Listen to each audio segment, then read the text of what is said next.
Good morning, everybody. So I'm Olivia Parfitt, and I will be the clerk for this morning's subcommittee meeting. And I'm pleased to welcome you to this meeting of the subcommittee. I will take the subcommittee through the first three agenda items. And I would like to let you know that the public proceedings of this meeting will be webcast live and recorded for playback. If anyone intends on recording the proceedings, please make this known now. This is not to prevent you, but to ensure that all parties are aware. Thank you. Item 1, apologies. There are no apologies this morning. So item 2, substitute members. There are no substitute members. So for item 3, election of the chairman, may I please have a nomination for chairman? Councillor Clive English. And is that seconded?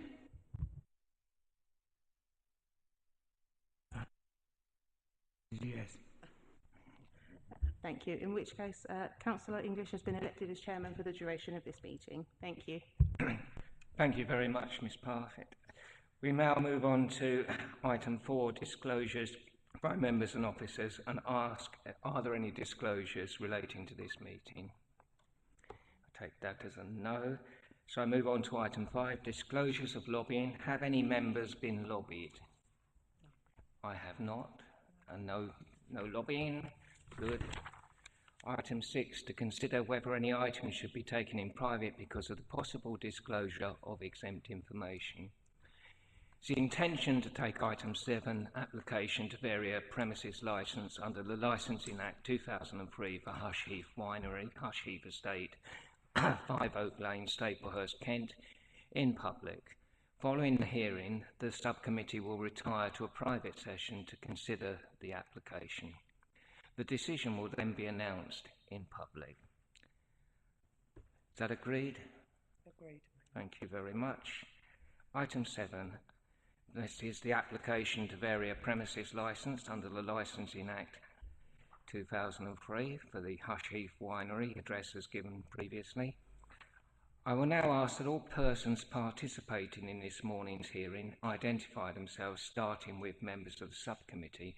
My name is Councillor Clive English, and I'm chairing the hearing this morning. To my left, Councillor Denise Joy, High Street Ward member. Councillor Bob Hinder, Boxley Ward member. I'll move on to the legal advice. Helen Ward, legal advisor. Committee clerk. Olivia Parfitt, committee clerk. And the senior licensing officer. Lorraine Neal. The applicant, please. Richard Balfour-Lynn, applicant. And any representatives or witnesses that you're calling? Possibly Councillor John Perry. Oh, sorry.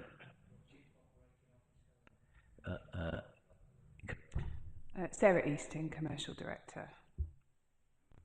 Adam Williams, COO. And I see Councillor Perry at the end. If you would just... It's ward member for Staplehurst, I would add as well. Thank you. And other interested parties? Mr Lewin for... Good morning, Chair. My name is Matt Lewin. I'm a barrister and I'll be speaking on behalf of Andrew Hodgkiss, who will introduce herself in a moment, Sally Humphreys, and Amanda Tipples, who did object but is not here today. Okay, thank you, that's noted. Proceeding down the road to... Andrea Hodgkiss. And thank you. That's as far as I can tell. Everyone who's supposed to be here is here. Can I ask that all parties confirm that they have received a copy and are aware of the subcommittee hearing procedure? That seems to be everyone. So I will now go on to explain that the subcommittee will allow all parties to put their case fully and make submissions to the panel within a reasonable time frame. The procedure shall take the form of a discussion led by the subcommittee, with cross-examination usually permitted within a reasonable time frame. Any persons in attendance behaving in a disruptive manner may be directed to leave the meeting, including temporarily, after which such person may submit to the subcommittee over the instant messaging facility any information which that person would have been entitled to give orally had the person not been required to leave the meeting. If this is not possible, they may be allowed to speak at the chairman's invitation. I will now ask that all subcommittee members confirm that they have pre-read all the papers and any other documentation regarding the hearing. Thank you, Chairman. I have. Thank you, Chairman. I have. Thank you very much indeed. Have any draft conditions been agreed between the applicant and other parties for the subcommittee to consider? I'm assuming not, but I need to ask. Well, Chair, you will have seen in page 146 of your agenda, there were some suggested conditions put forward by the people I speak on behalf of in the event that you decide to grant the application. I don't know if Mr. Balfourlin's had a chance to consider those. We'll get to that in some point, but the answer at this point is no. Chairman, can I just ask if you can bring your microphone down a bit? Just so... Perfect. You were a bit quiet. Thank you. Right. I will now ask if any parties request to have any witnesses give evidence at the hearing and if they wish to appoint a spokesperson. For the applicant, first of all. I think that Sarah Easton and Adam may speak to answer relevant questions, and hopefully Councillor John Perry may or may not speak, depending on Thank you. relevant. And Mr. Luke. Chair, I'll ask Ms. Hodgkiss some questions, and otherwise I'll be doing the speaking on behalf of my two representatives. And presumably you're speaking for yourself. Thank you. I now turn to Lorraine Neal, the Senior Licensing Officer, who will briefly outline the application and the representations regarding the application. Ms. Neal. Good morning. Members are asked to consider this application for a variation to the premises licence for Hush Heath Winery. The application has been made by Mr. Richard Balfour-Lynn for the premises Hush Heath Winery, Hush Heath Estate, 5 Oak Lane, Staplehurst, Kent, TN 120HX. The application is attached as the Appendix 1 to the report. The application seeks to remove the word restaurant from the condition at Annex 4, Condition 1 of the licence.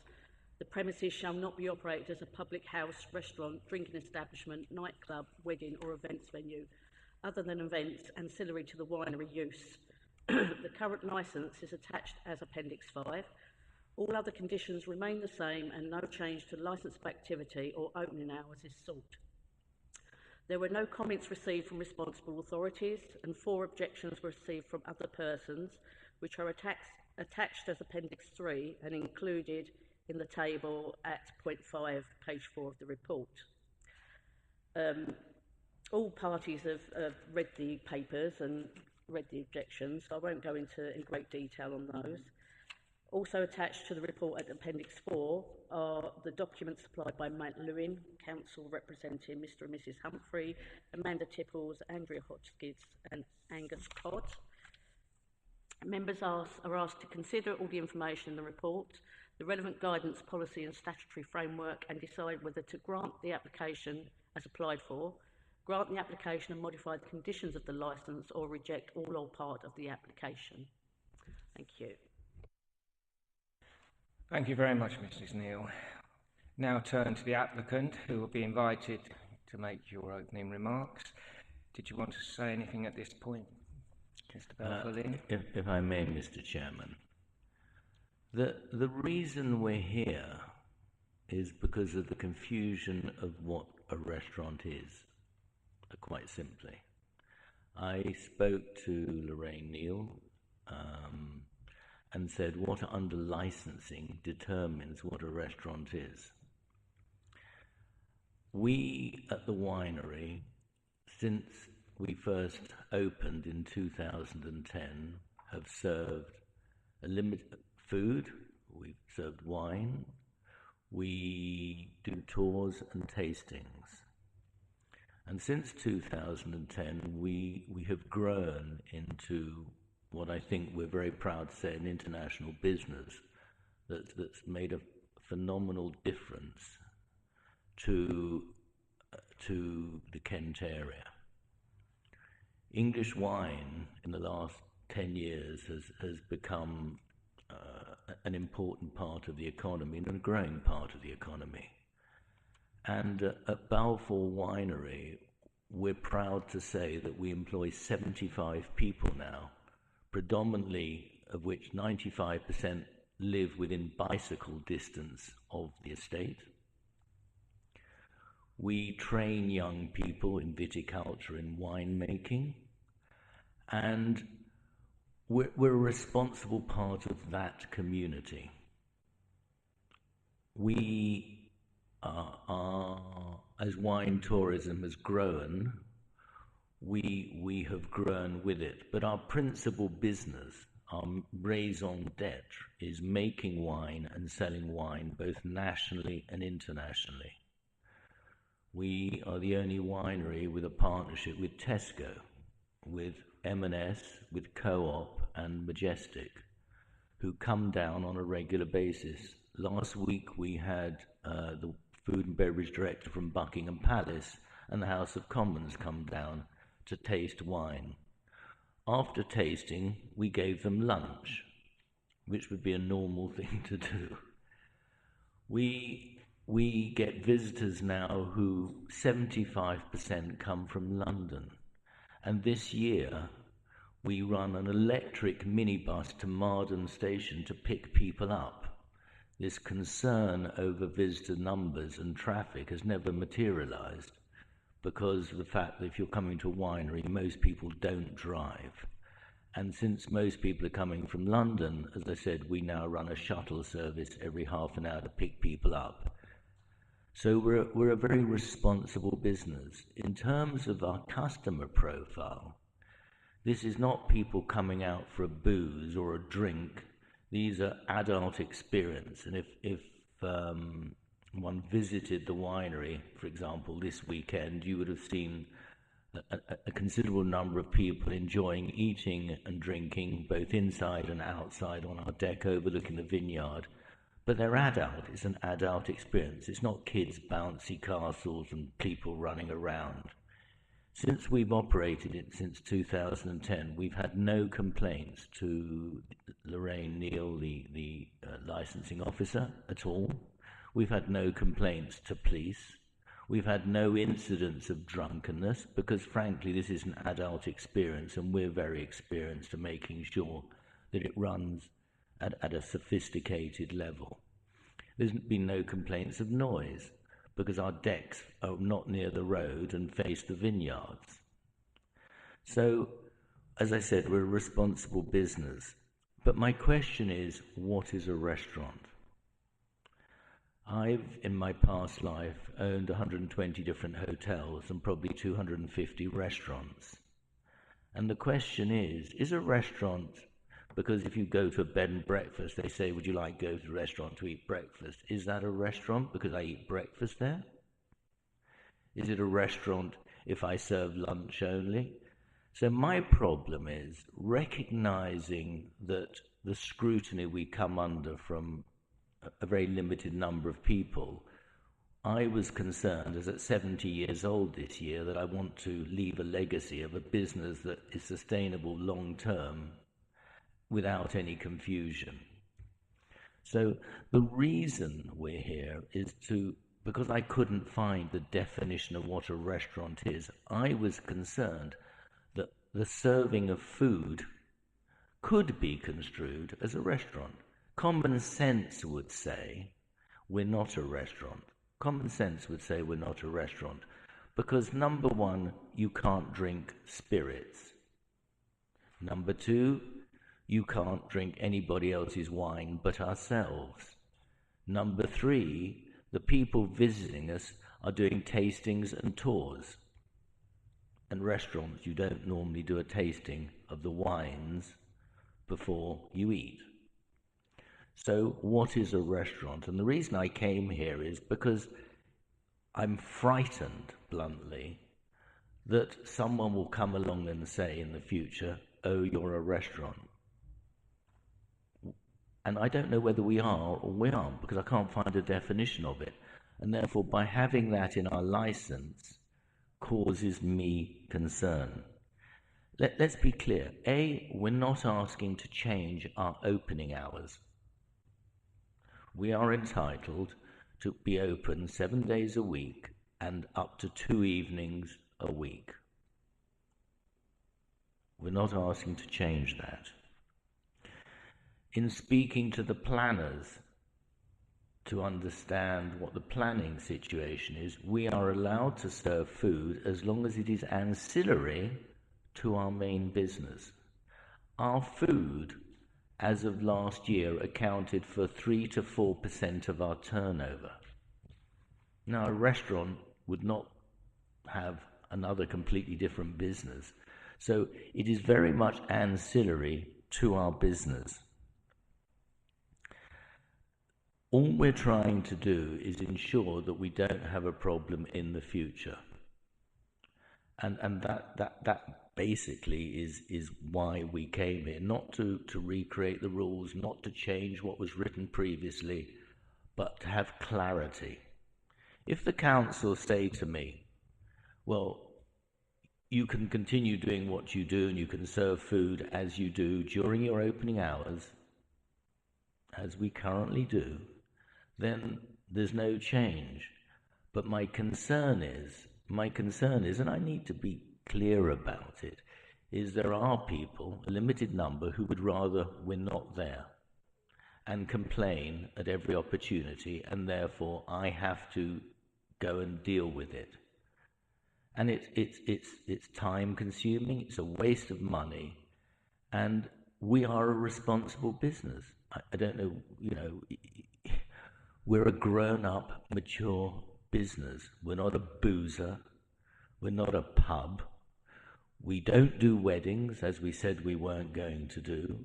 We are open 7 days a week for visitors to be able to either book or come should they wish. This weekend the weather was fabulous and a lot of people came out of London and a lot of local people enjoyed what we did.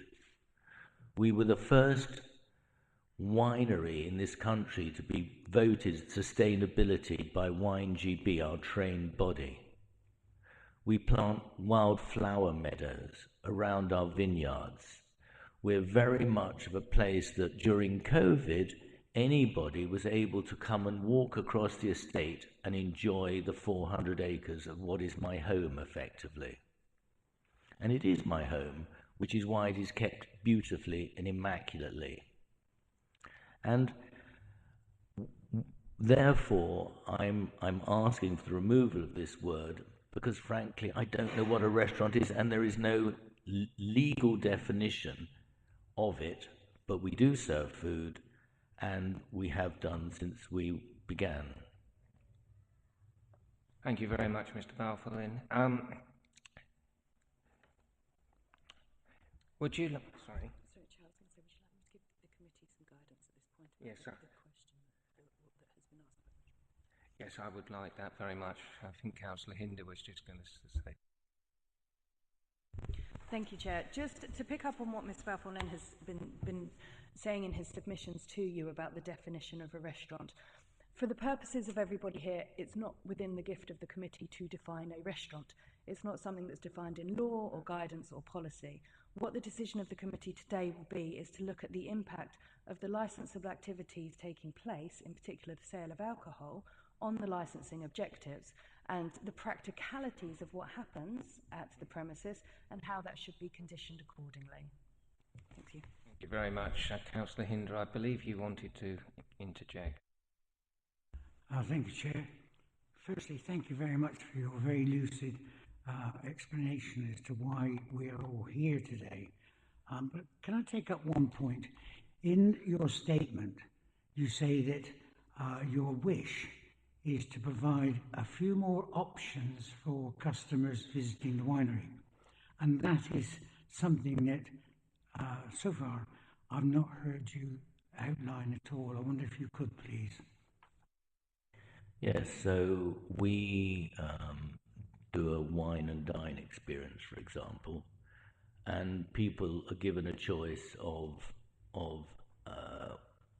either a one course that's fixed, or a vegetarian option, or a gluten-free option.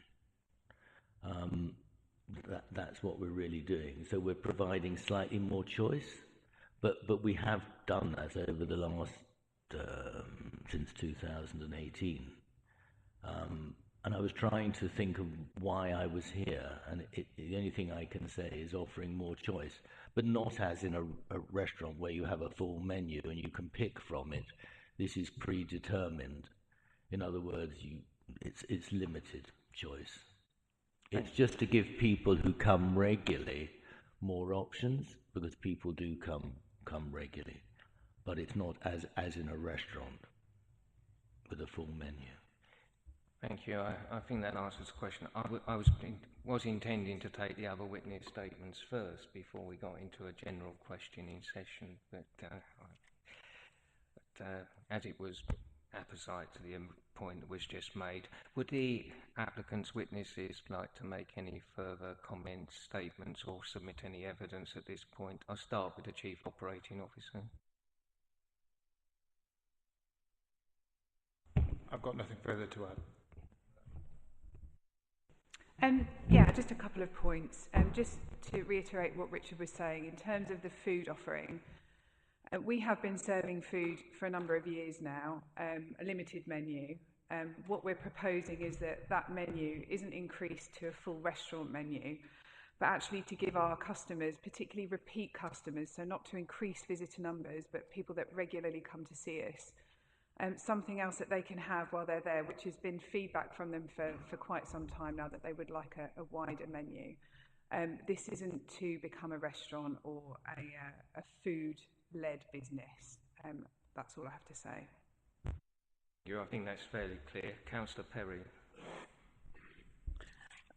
Thank you, Chairman. Good morning, members.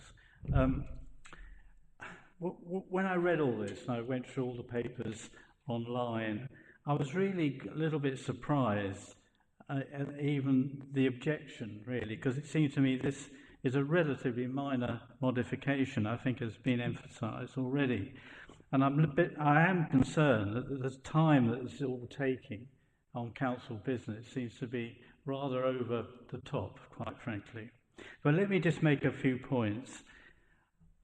One of the objections I read straight away was about, it said, to do with the previous decisions of the committee, and it went against all those decisions. Well, I don't accept that. I don't think the proposed variation it flies in the face of previous decisions of the committee, as currently claimed.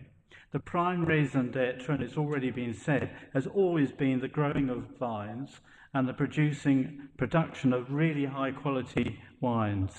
The importance to our rural economy, and I really put a huge emphasis, cannot be overstated.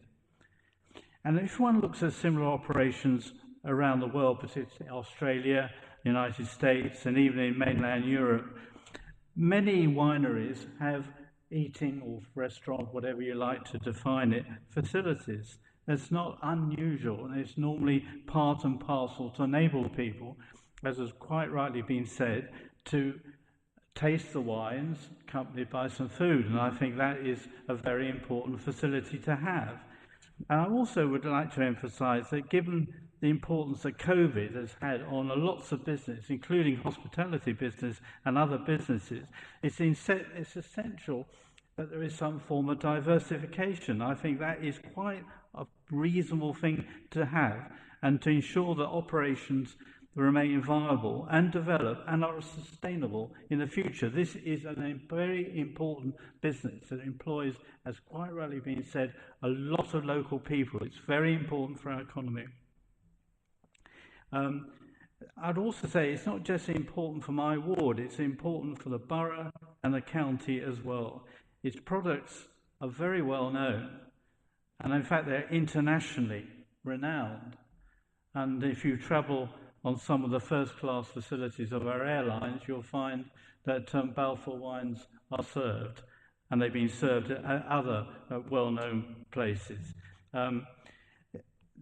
The employment of local people, as I said, is extremely important, but it's important also that this operation continues to be successful and remains viable. But as one point I wanted to emphasise, because it did not come across in any of the objections and seemed to have been forgotten, this is a very important facility for our residents.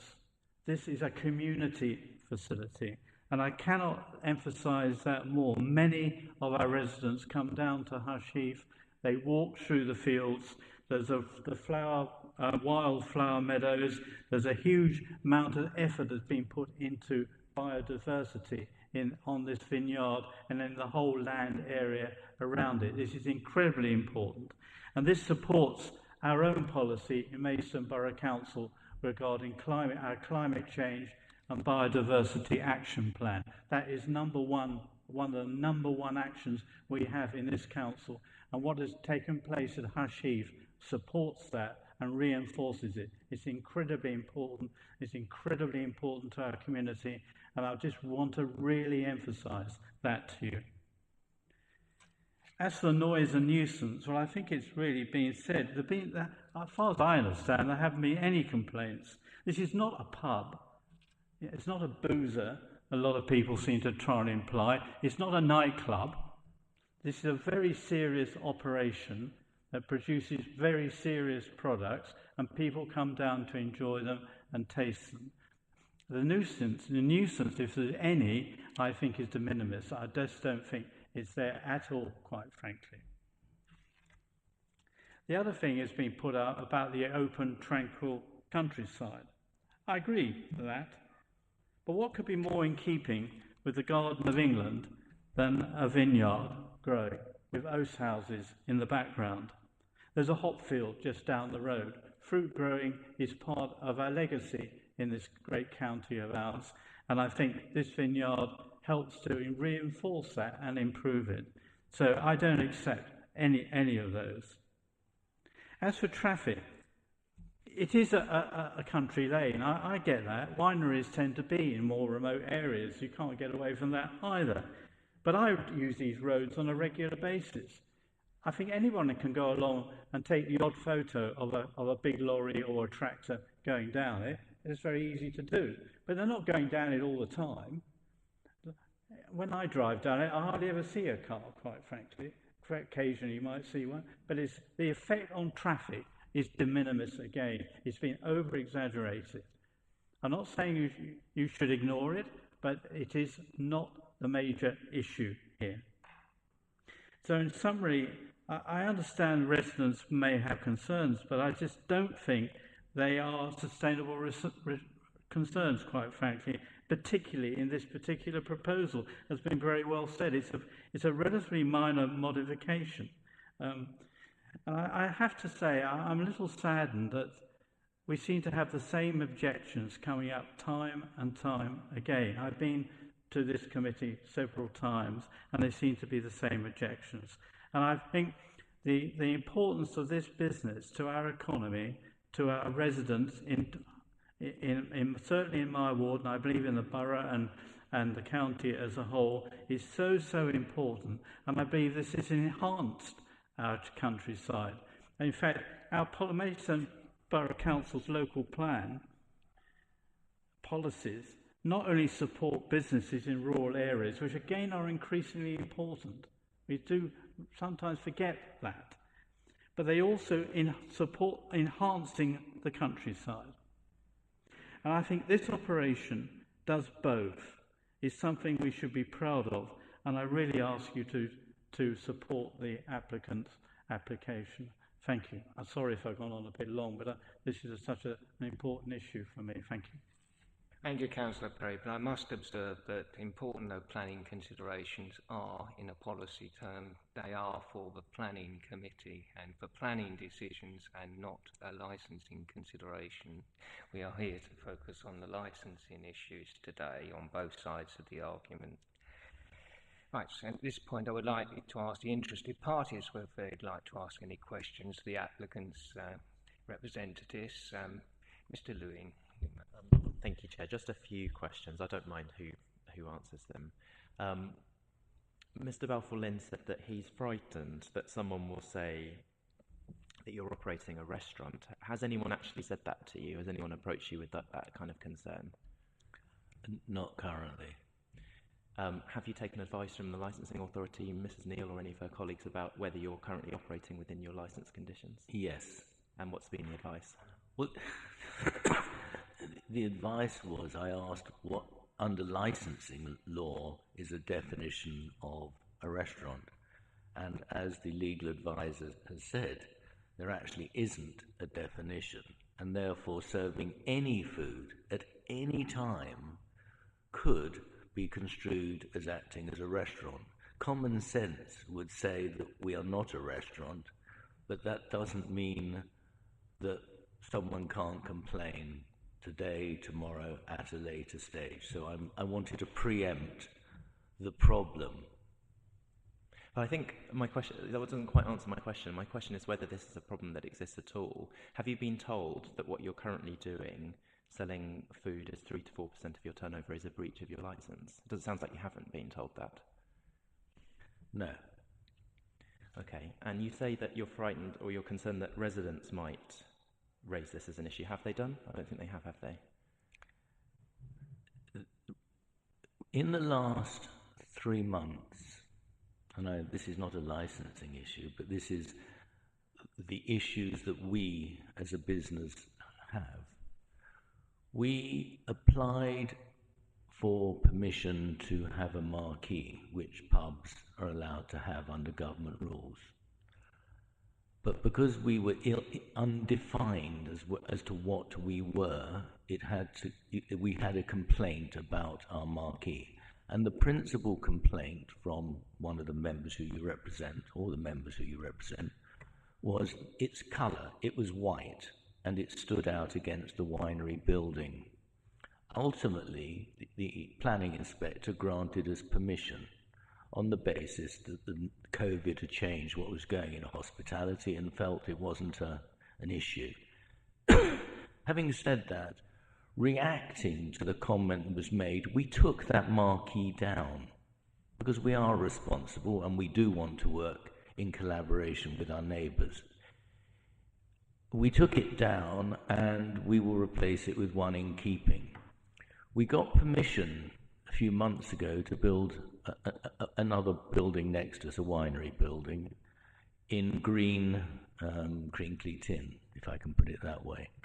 And I'm sorry to give this story, in green crinkly tin. We thought that it would be much nicer to look down on it, recognising the point about the colour. And on the planning drawings, it showed it was a wood facade. Mr. Balfour, no, let me finish, please. Let me finish, please. I don't think this is relevant to my No, question. no, let me finish, please. Would you please not...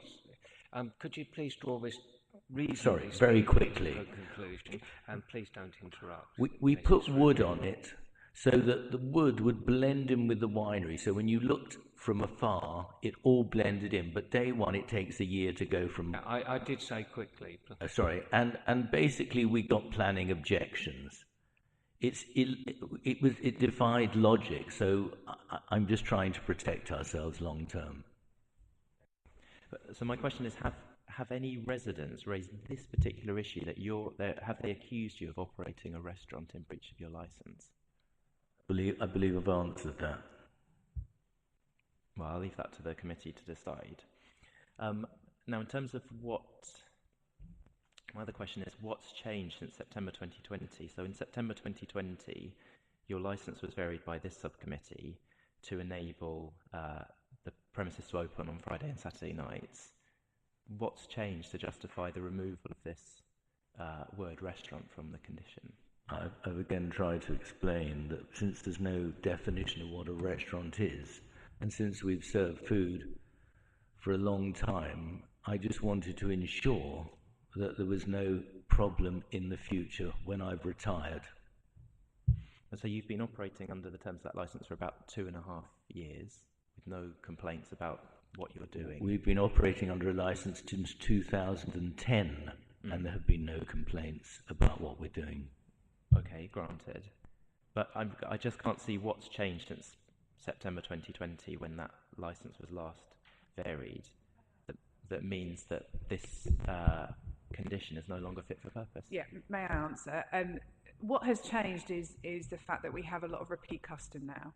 So since COVID, our business did change in the sense that people want to be outside, they want to enjoy the fresh air and the countryside. And since then, we have had to ensure that we can provide different wine experiences for those customers.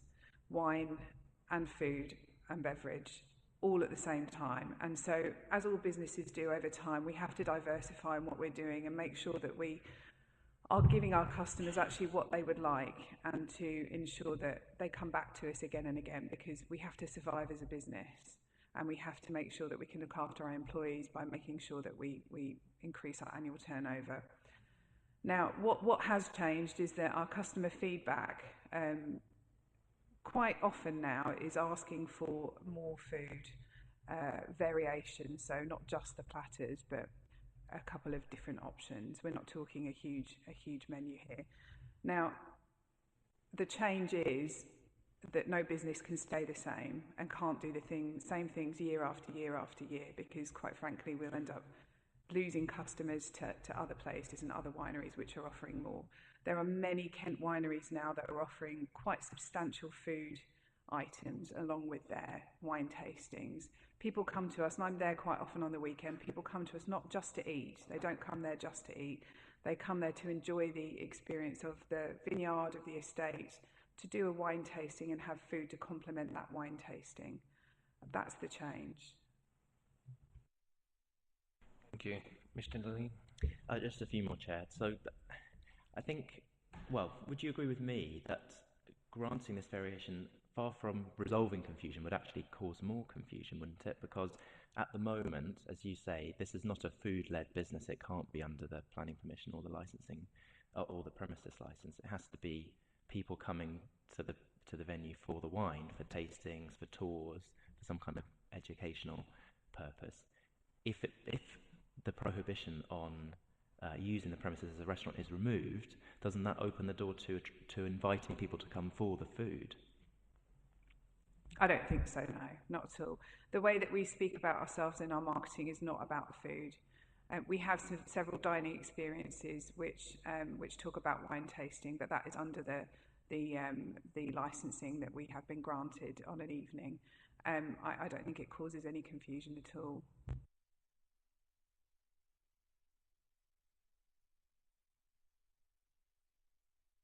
Thank you very much. We'll now proceed to the other interested parties. Going in a, shall we say, in a row, if anyone wishes to come in at this point further. Yes. I was assuming you might have further questions, but no? Indeed. Okay, well, fine. In that case, will I turn to the panel members and see if they have any questions? Councillor Joy, I believe you had one. Thank you. Good morning, everyone. Just Councillor Perry, I very rarely pick up on something and disagree with you, but I've got to say, when you brought up the subject of us being here, and not a waste of time, but you insinuated that, I've got to say, this is the opportunity for us all to come together, and if there's one objection, it just needs that opportunity for everybody to talk it out, and I personally welcome that on both sides. So I just need to say that before I answer my questions. Mr. Balfour-Lynn, when you spoke earlier, you mentioned, and the papers verified that you had no complaints and nothing had been received from the licensing. But you did go on to say you find yourself having to deal with people that are coming to you. So I'm interested if it, and you've made it clear as well, I believe, that it's generally the same people that are complaining. But you did make me think, on one thing you were saying no complaints, and then you said you were having to deal with many complaints. So could you just clarify that? Yeah, I'm sorry, I was unclear. The complaints we get are of a planning nature, not of a license nature. Lovely, that's fine, thank you. And I just have one other one. Indeed, and that was about, I mean, obviously, it's a lovely place. I've been there, I've visited. The website, I occasionally go on the website and just look at it. So on there at the moment is your menu with the platters and such. So is that intending to change and you advertise exactly what you will be serving? Yeah, so the intention is that that would expand, so it wouldn't just be platters. We may think about doing some form of hot food, but very limited still. So you're not talking like a full-blown menu. Very much. Councillor Hinder, did you have any questions at this point? One moment. Do you mind if I ask a question? No, of course not, by all means. I was going to ask off whether you had any. That's very kind of you, Chair, thank you. I think it will assist the committee. If you could just explain, you talked about there is some diversification in the food offer. Do you anticipate that from that there will be any change to the customer sort of dwell time? Do you think they will still be there in the same numbers for the same length of time, or do you think there will be a change in how your customers are physically attending? I think this is more to do with repeat custom. So this isn't about increasing numbers substantially. This is about repeat custom. What we want to build is a very loyal customer base of people that keep coming back to us. Ultimately, our goal is to sell wine at retail, so people take that away with them, and that's where we make a good margin. And so when we create a loyal customer base of repeat customers, that is what helps us to retain our business. Just supplementary to that, in terms of the length of visit per customer, would you anticipate that changing much? Not enormously, no. They already stay with us, so for a few hours on a weekend and perhaps have a platter to eat. I don't think it would massively change in the length that they're staying with us. Hi there. So I think it's just important to note that people come to visit us because we're a winery, not because we're a restaurant or we're planning to be a restaurant, and that's not going to change. People will come to visit us for a walk, for a tour, for a tasting, and food will be part of that. We're not looking to change this for people to come and visit us as a restaurant, and that won't change. So the dwell time, I think, will probably stay the same because people will come for an afternoon and a walk and then enjoy some food. We just want to offer more food as part of that experience. Just say it needs. I ask that because obviously capacity depends both on numbers of people and how long they actually stay physically. So it's made up of both elements. Right. Any further questions from any members or officers come to that? In that case, then, I turn to the interested parties and would like to, well, I might as well start with Mr. Lewin and ask whether you have any opening remarks. Thank you, Chair. Can I ask members to start?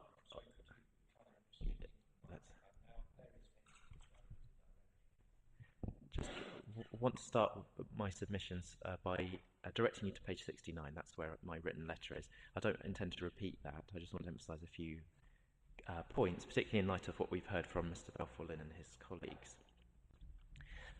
So, from our perspective, there is no confusion in terms of what the licence allows and doesn't allow, and it seems to me that the Chief Operating Officer and, I'm so sorry, I've forgotten your job title, Commercial Director, actually do understand what the premises licence permits, and it's to permit a winery that is allowed to sell food or provide food to customers who are there because it's a winery, not because of the food, simple as that. And it seems to me that granting this variation would cause more confusion than it would resolve. So to start just to set this in the background, at the bottom of page 69, I've outlined the major landmarks in the history of this venue in terms of its licensing and planning history, and you can see at each of those stages, starting in September 2017 when planning permission for a new visitor centre was granted. The council, whether wearing its licensing hat or its planning hat, has been very keen to ensure that this site is used as a winery, and anything in addition to that is ancillary. And the concern of residents is that by removing the word restaurant from that condition, it opens the door to this premises being used for something in addition to a winery, and that is as a restaurant. And as previous compositions of this subcommittee have recognised, that causes problems in licensing terms. And if I can just direct you, councillors, to page 71 of your reports back. You can see towards the bottom of the page I've quoted from the decision notice in March 2019 when the subcommittee first imposed this condition that we're now looking to vary, or is being asked you are being asked to vary. And the subcommittee said that uses in addition to the winery use would, quote, attract significantly more visitors for general activities where there would be a reasonable likelihood of public nuisance arising from noise and disturbance with attendant nuisance to nearby residents from music, clientele and spaces outside the premises, and arriving, leaving. Now, what the subcommittee said then, what it said also to similar effect in September 2020, when I know some members were sat on that committee too, nothing has changed. In terms of the layout, the character of the area, it would appear the nature of the business and the activities being carried on there. So there really is no justification for varying the condition as has been requested. You'll see that I've made the point about confusion at the top of page 72, because there are, and there will remain, regardless of what your decision today is, other conditions on the licence that seek to ensure that the winery use remains paramount. And I may have got the numbering wrong. It might help to actually look at the original premises licence, which starts at page 151 of your reports pack. And in particular, Annex 4, which is at page 156.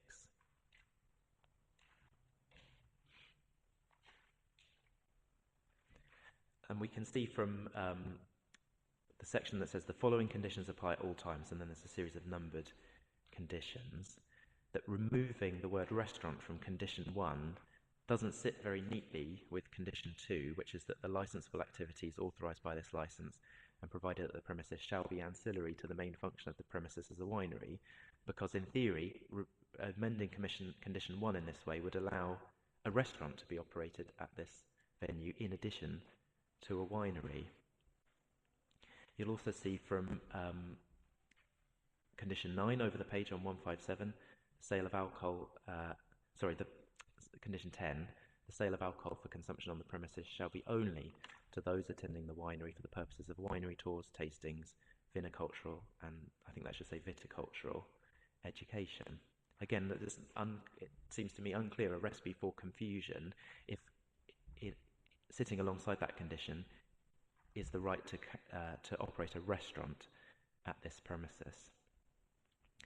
And so, in addition to causing confusion, as we've said in the submissions, the residents are worried. Obviously, it's only a concern at this stage. We haven't seen any application materialise, but worried that removing restaurant from that condition 1 opens the door to yet further intensification, expansion of activities at this venue, and upsetting that very careful balance between winery use and ancillary uses and the impact on residents.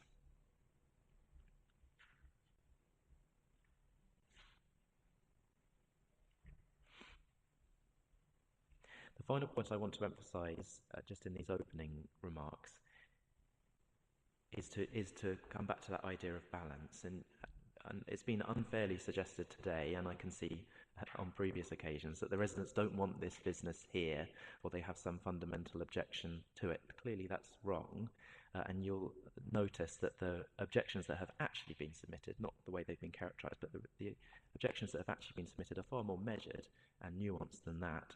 And what they're asking for you to do is to strike a fair balance between their right to live without unreasonable disturbance from commercial activities nearby against the commercial interests of the business, which they recognise and respect.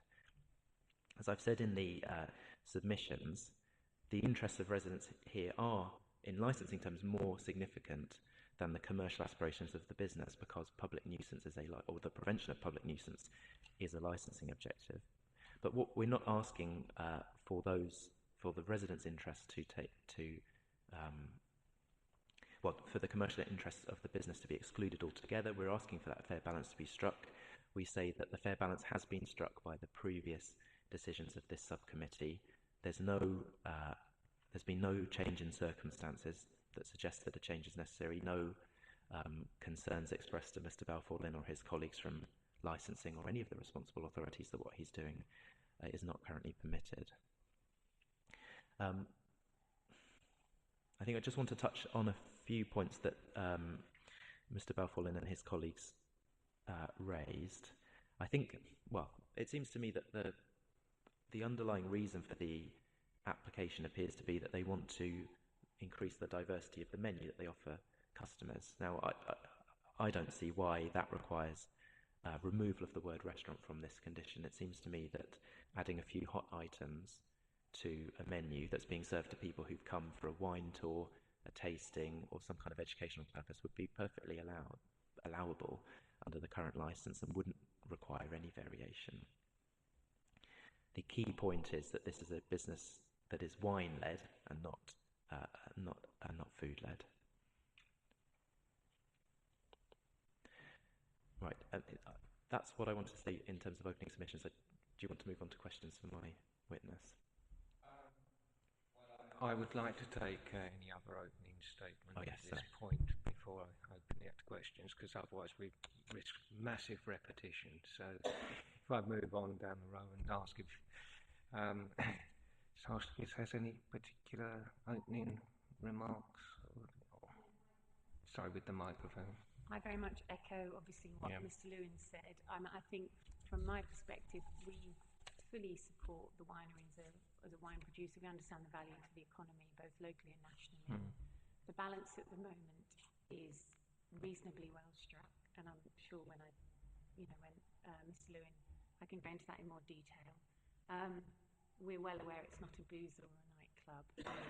It's a grown-up business, but clearly it has visitor numbers that will potentially increase if the restaurant piece is removed. So. Thank you. Moving down, Miss Humphreys. Oh, sorry, microphone, please. Sorry. What's in place works. We haven't had to complain because it works. Okay, thank you very much. Mrs. Davison, Houston. Is this where I read my thing? Very much indeed, yes. Okay, thank you. So I live on Five Oak Lane, close to the winery. Thank you for letting me set out my comments. I've already listed in some detail of my objection, the key points, so I'm not going to repeat them. I just wanted to draw to your attention some key concerns that I think are the more special considerations for this particular site. So since the original development in 2017, the winery has continued to push for more expansion of its operations through repeated applications of one kind or another. And my main concern is that this latest application is a direction towards activities that don't support the role of the site as a winery. And these sorts of activities have much wider appeal beyond people interested in wine. So if I saw a restaurant advertised, I wouldn't consider that it was obligatory to be part of a wine tour. I would think I was going to a restaurant to get food. So it breaks that connection. And it doesn't keep the connection to the site as a place where wine is made. We're worried about the problems that will result from more visitors, how the visitors would travel to the restaurants, and the use of a marquee that doesn't provide any sound insulation.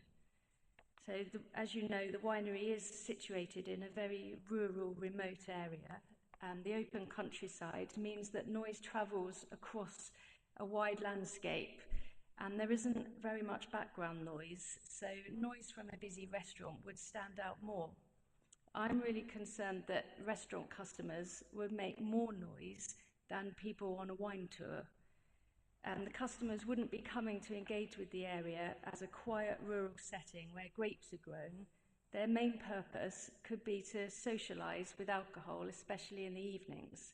And I know the winery has said that isn't their intention now, but saying they can operate as a restaurant means they can operate that way at some point in the future if they choose to.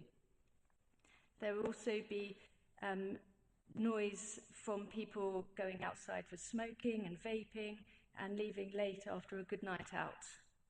As well as noise nuisance at the site, I'm also concerned about other nuisance from visitors travelling to and from the winery. And because it's in a rural area, this impact extends much further than just the immediate area of the winery itself, and it goes further along the lanes. Opening up the site to general hospitality will of course attract more people to the site, and it is hard to reach.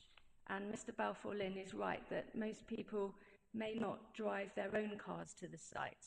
And so we've had Uber taxi drivers coming to our house. We're set back quite a long way from the road. They're not familiar with the area because they might be travelling down from London or further afield. And they just drive up our drive, knock on our door, and ask for directions because they're lost. And that does feel intimidating. The driver that came to my house didn't speak English. He was in a hurry, and he's frustrated because he's lost just waving a phone up, looking for directions showing the booking to the winery. I'm worried that this sort of nuisance will increase. Also, we've had noisy helicopters used to transport visitors to the winery, and I'm worried that opening the site as a restaurant for high-end entertainment that was explained in the application might increase that sort of travel. I've explained in the objection I made about the particular challenges of narrow lanes, and there aren't any pavements or street lights. The lanes are enjoyed by walkers, cyclists, horse riders, but also by our children. The closest public transport is the bus stop on the A229 or the train station in the village, and my children walk to these along the lanes. This isn't just on school days, but also at weekends, because as teenagers they want independence and they can't drive. And there are particular risks in winter when it gets dark much earlier in the evenings, just when visitors might be arriving for an evening meal. Large coaches bringing visitors to the winery have in the past also caused problems, blocking the roads and driving fast around sharp bends. The winery has told us that its business was held back by the pandemic, and we are sympathetic to that. But that also means that the problems that we've already experienced have happened when it hasn't been running at full capacity, and allowing a restaurant now would change and expand the operation of the site and develop it further in a way that could pose unacceptable risks. I'd like to give a few examples of what I think these might be.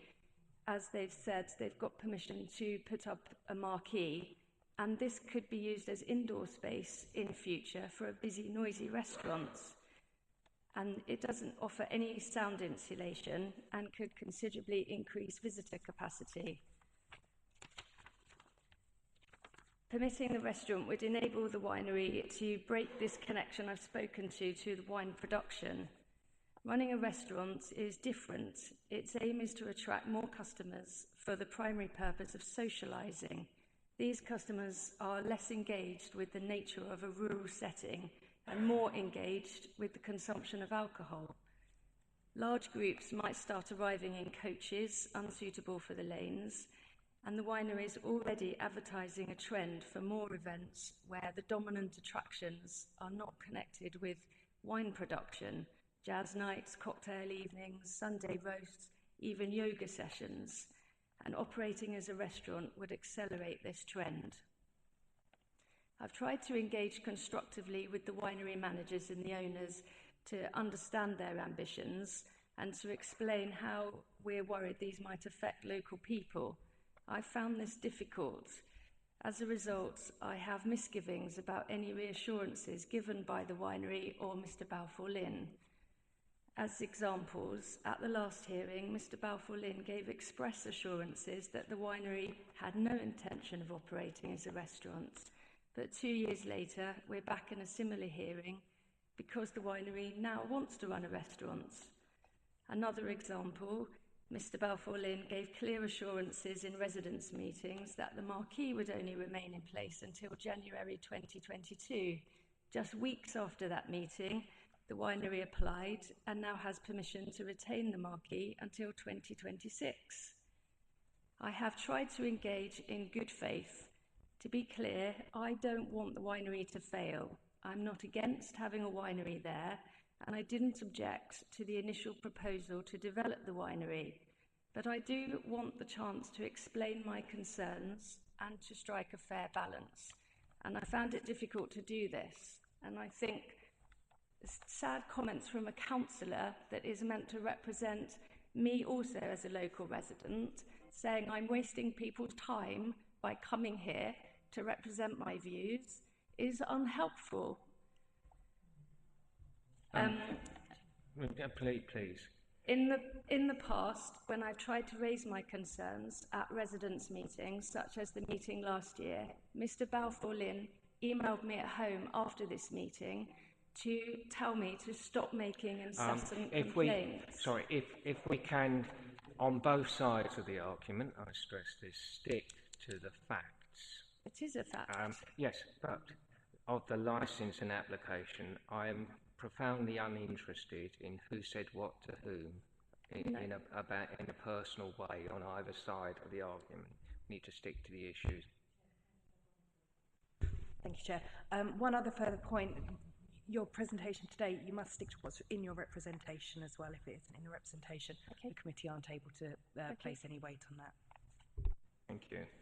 I just want to reiterate that I don't want the winery to fail, but I do want to strike a fair balance. And because the winery keeps making applications to the council, I have to keep responding to try to help the council understand my position as someone that lives nearby. I am just a local resident. I haven't got experience in licensing matters, and I don't have deep pockets to keep paying for expert advice each time another application is made. But I do feel that I want to put across what it's like to experience the winery as it chips away at the balance that's been struck. So I very much hope that the committee will uphold the careful balance that was struck at the last licence hearing just 2 years ago. Thank you very much. Right. I think that concludes all the interested parties' opening remarks. Did you wish? Yes, I know. I'm just going. I thought you wanted to ask one. Do you want to ask a question yourself? Not at this stage. No. In that case, I'll take questions to the interested parties. First of all, from the applicants' representatives, if they have any. I think that the four parties that are here today, who are interested parties, one of the rules under our licensing is for an annual meeting to take place between the winery and interested parties, where interested parties can express their concerns. We held a meeting this January, and we notified all the local residents, and no one attended. The only people sitting here was my wife, myself, Sarah, and Adam, and no one attended. So I'm slightly confused when I'm being told that it's difficult to have representations with us. We're very sensitive to concerns, but I think the point has been made previously by Councillor Perry that actually... Can I ask to concentrate on asking questions? Oh, sorry. I have no questions. I'm terribly sorry. It was an implied question there, and I think someone does want to respond to it. I just respond to that. Yeah, we received an invite to a residents' meeting and sent apologies. Two of the parties sent apologies, one because they didn't have access to Zoom, and the other because she was working, and my husband and I didn't confirm that we could attend. An agenda wasn't sent, nor were any information about what was going to be discussed. And we've attended all previous meetings. Okay, thank you. Sorry, did you wish to come in? All right. Can I ask people to use the microphones when they're speaking, because it is quite difficult. I understand. I can't do Zoom, and I did send my apologies and say, could they send us an agenda and some minutes? And when I didn't get any, I asked Sarah for them, and she said no, it turned up. But I can't do Zoom because my internet's not good enough. I understand that in parts of South Maidstone, as Councillor Perry has regularly struggled to get onto some meetings on Teams. And, Pardon? Councillor Perry has sometimes struggled, I know, to join council meetings from South Maidstone because of the internet access. So I do feel your suffering there. Thank you. Chair, before we move on, I did have some questions for Ms Hodgkiss. I don't know if now's an appropriate time to ask those. Subject to any questions your colleagues have. Sorry? Yes, I think that would be appropriate, yes. Thank you. So, Ms Hodgkiss, can I just get you to have a look in that reports pack? Just to put this in context, there's a plan at page 159. Yep. So we can see the winery in roughly the middle of the. Sorry, we can see the winery in roughly the middle of the plan. Can you just tell the councillors where your house is? Yes, we live at Tavern Farm, which is looking at this image north of the winery. It's about 250 metres as the crow flies from the winery. And we can see two properties marked there. You're in the north one, Farm. And Mr. and Mrs. Humphrey are in the south property. Is that right? We're in Forstall Farm, exactly. Okay. Now, can you just describe in outline for the committee what the experience of living in this location is? You say 250 metres away or so from the winery. What's your kind of day-to-day experience of activities at the winery? So we, in terms of the traffic movement, we see more movement of vehicles on the roads at the times in the evening when the winery is closing. So 10:30, predominantly on the weekends. So we see greater movement of vehicles, lights and so on, going outside our house. We do hear noise from the car park of people leaving the winery. So as an example, last weekend, a coach party was leaving sort of mid-afternoon, and there was obviously noise and loud voices and excitement from those people that had been enjoying the afternoon at the winery. So we do hear noise from the car park and so on. We don't hear noise from music that goes on inside because the current licence has the music, the doors are closed, the music stays inside. So in terms of those kind of events going on inside, we don't hear noise from that, of that nature.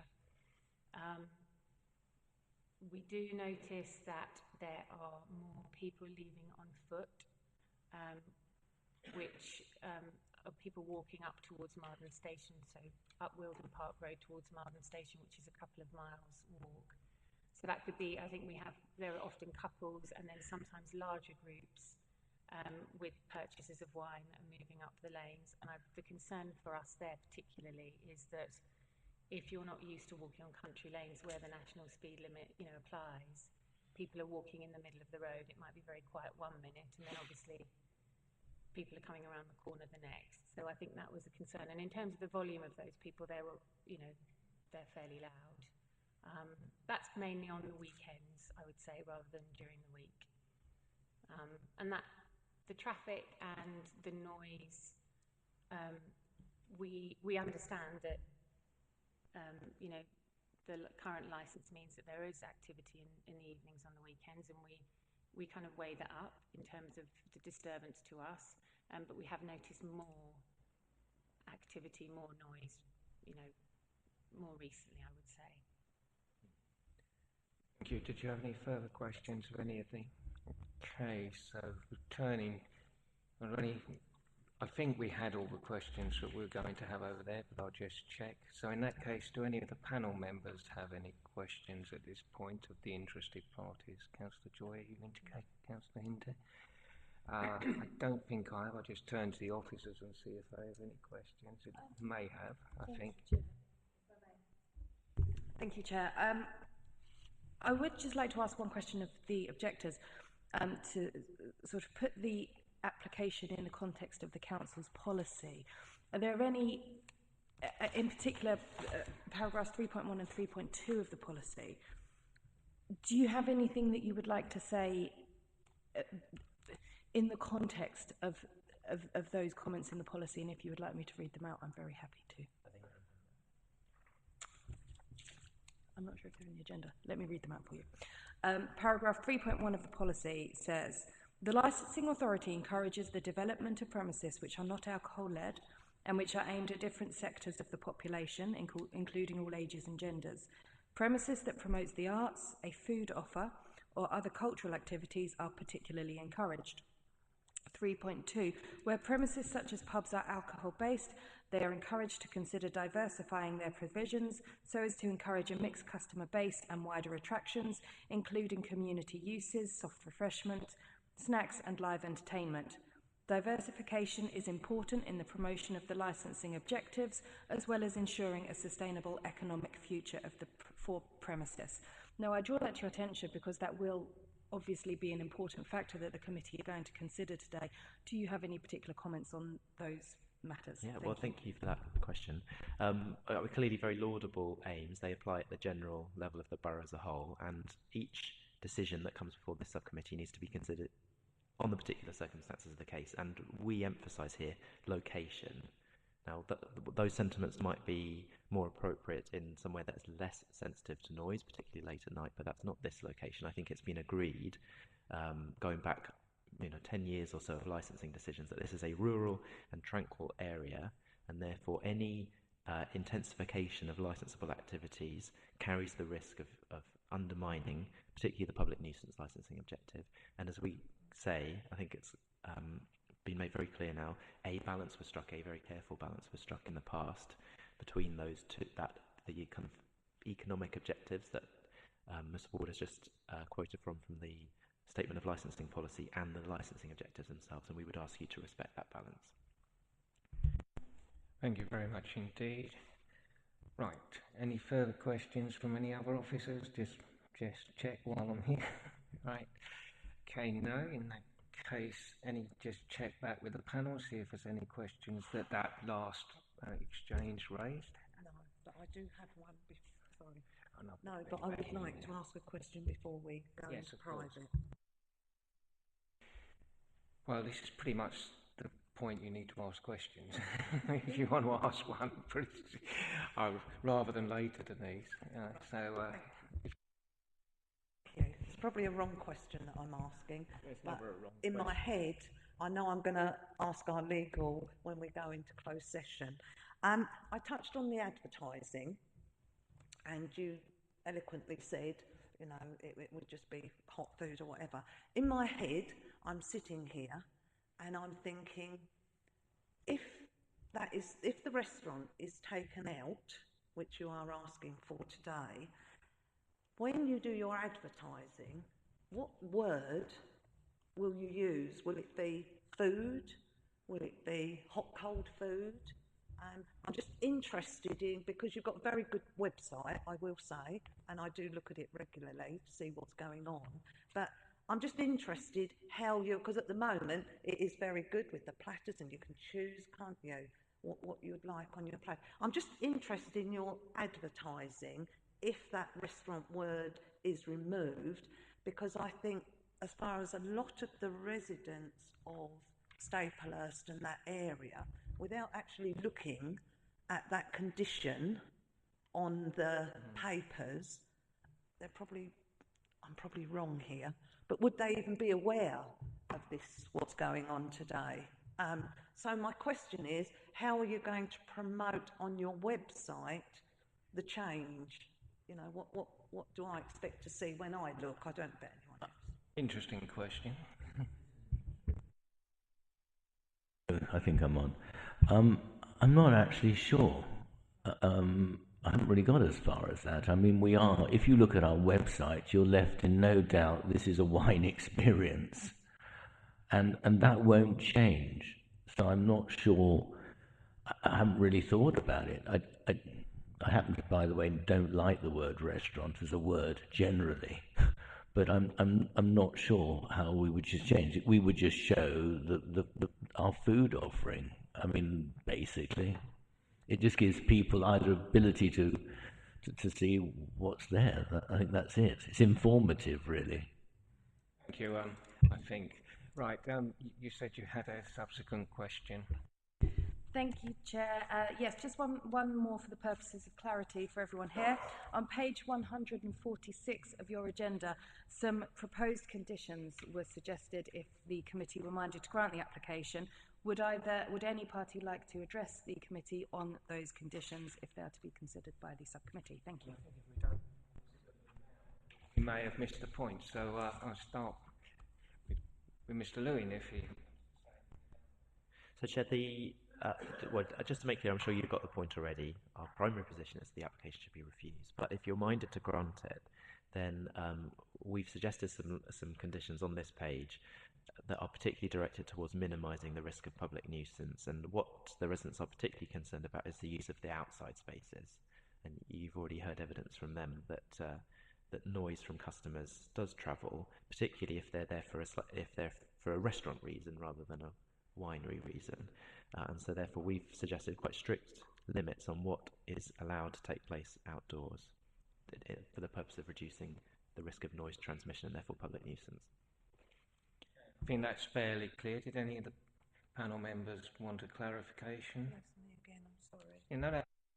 Thank you. Mr. Balfour, you mentioned that the marquee was put up and they didn't like the colour. I'm just paraphrasing what's been said, not what I'm thinking. The white. So you changed it for this green, and I can't remember the material. My question is the noise different from the marquee than when there is an event going on in the other structure? Can someone answer me that? Come back to that in a minute. Are there any questions on the proposed list of conditions? We'll come back. No, we'll come back. May I? So is it for me to ask on the condition? Yes, I want to hear what people think on that side of these proposed conditions, if you've seen them. From myself. So, I mean, oh, sorry. Sorry.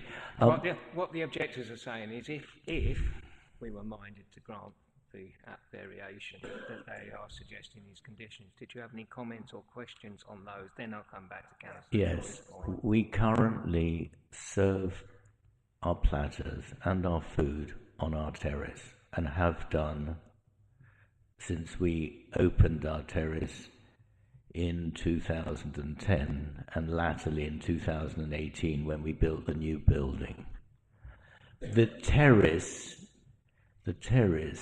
is in front of the building, so the building shields noise from any residents who live in the Marden and Staplehurst area. And therefore, I don't understand, since we're already serving food there and it hasn't been a problem, why you shouldn't limit it. In fact, it's very weird because as of last weekend, it's a beautiful place to sit and look at the vineyards. There's no roads near our terrace because the building shields it. Okay, what I take from that is that that there would not be an agreement on the potential yes. Chair, suggested. So the committee subcommittee would have to make a determination on whether those were reasonable or not in the circumstances. Mr. Sorry to interrupt you, Chair. If I may, it will be a decision for you as committee to decide, but it's not agreed on the residents' side that the building is effective in shielding the noise. There wouldn't be this objection if that was true.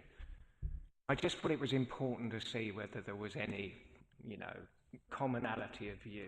It appears there is not. I didn't expect there to be, but I've got to check. Councillor Joy. Yeah, just my marquee. I don't know who wants to answer. I'll look this way first. Is there any difference between the marquee or the green? That's all. And I think you understand what I'm asking. I think the 2 points are slightly different. So the marquee was a white structure that was in front of adjacent to the terrace. Yeah, it was a visual issue as much as anything else. I think the point that Mr. Balfour made was that he had got planning permission for an agricultural building which was green, and that he got planning permission for it to be green, but he decided that he would clad it in wood because he thought it looked nicer than the green. So I think it's just 2 different points that have got mixed up. Yeah, the joys of planning, somewhere in my planning committee hat. Right. Right, let's see. I think that's all the much questioning we're going to get at this point, so I move to the closing speeches. Before hearing's closure, I will invite firstly the interested parties, then the applicant to make any closing remarks. Chair, two points in closing. Firstly, there's simply no need for this application. If all the applicant is seeking to do is to add a little bit more variety to their menu, to add a few hot dishes onto the menu, that's clearly already permitted under the terms of their premises licence, provided that that food is provided to people that have come to the winery for a winery reason and not for a food reason, if I can put it that way. And so granting the amendment, or amending the licence in this way, would cause confusion, and I think introduce inconsistency into the licensing conditions, which would not result in the promotion of the licensing objectives. Secondly, and more fundamentally, allowing a restaurant in this location would undermine the licensing objectives. You've heard very clearly from the residents that the current arrangement, that careful balance that the subcommittee has struck on previous occasions, does not cause major problems. It's intensifying the use, in attracting people for the primary and express purpose of socialising rather than education and learning more about the wine and how wine is made. That intensification of activities at the premises would cause public nuisance in this very rural, tranquil area that's very sensitive to noise disturbance, not only from activities at the premises, customers on the premises, but I think perhaps more importantly, movement of traffic, more people coming to and from the premises, particularly late in the evening. So we say this is fundamentally an inappropriate place for a restaurant to be permitted, and therefore, for those two reasons, this variation should be refused. Any of the other interested parties wish to make a final statement at this point? Natasha? I just want to raise the point about the marquee.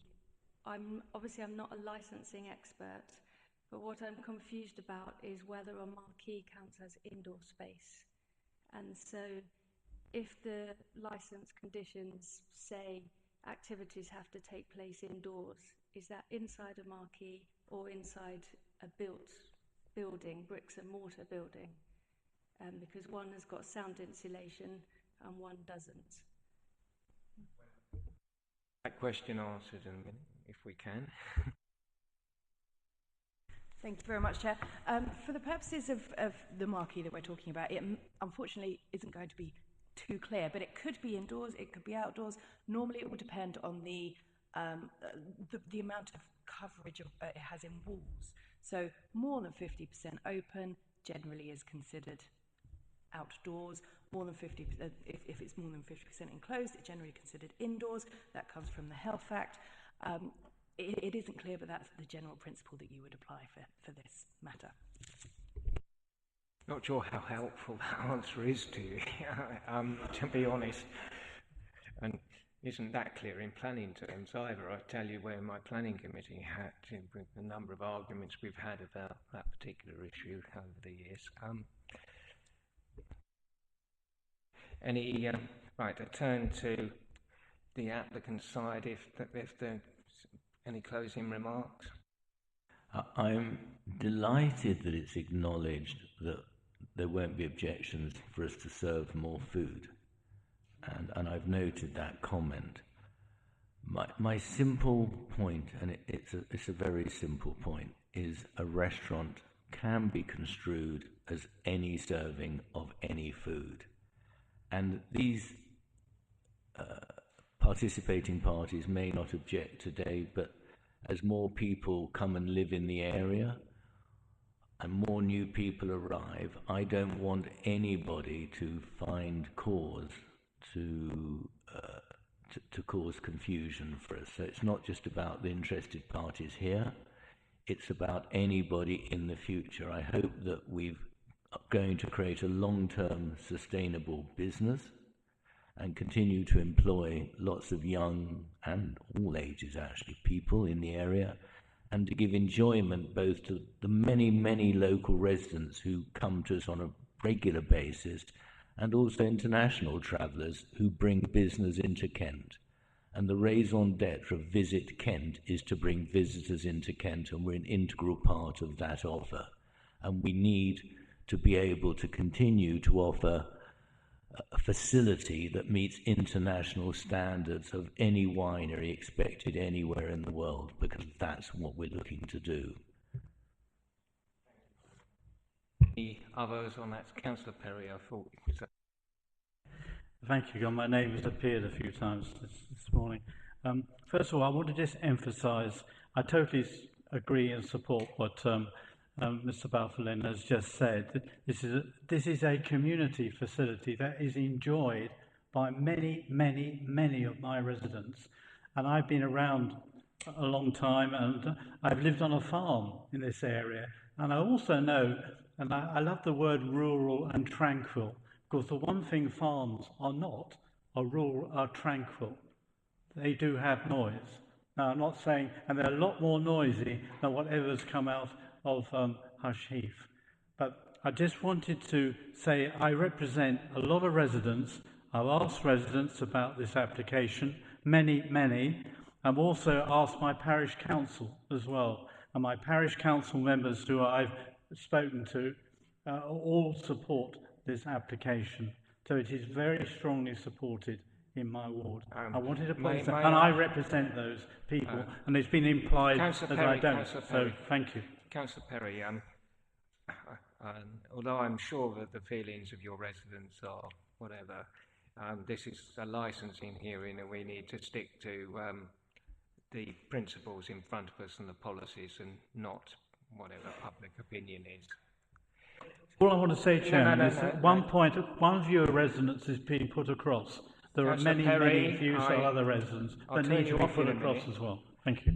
Councillor Perry, you don't come back when the chair is speaking. You put your hand up or you indicate. I'm not misinformed. We are here as a licensing hearing to deal with the facts. It's not a poll. Members of the subcommittee, do you have any further questions at this stage? Because this is the last opportunity.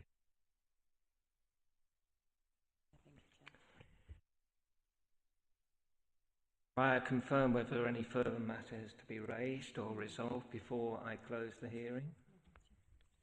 Ms. Neal, is there anything else we need to...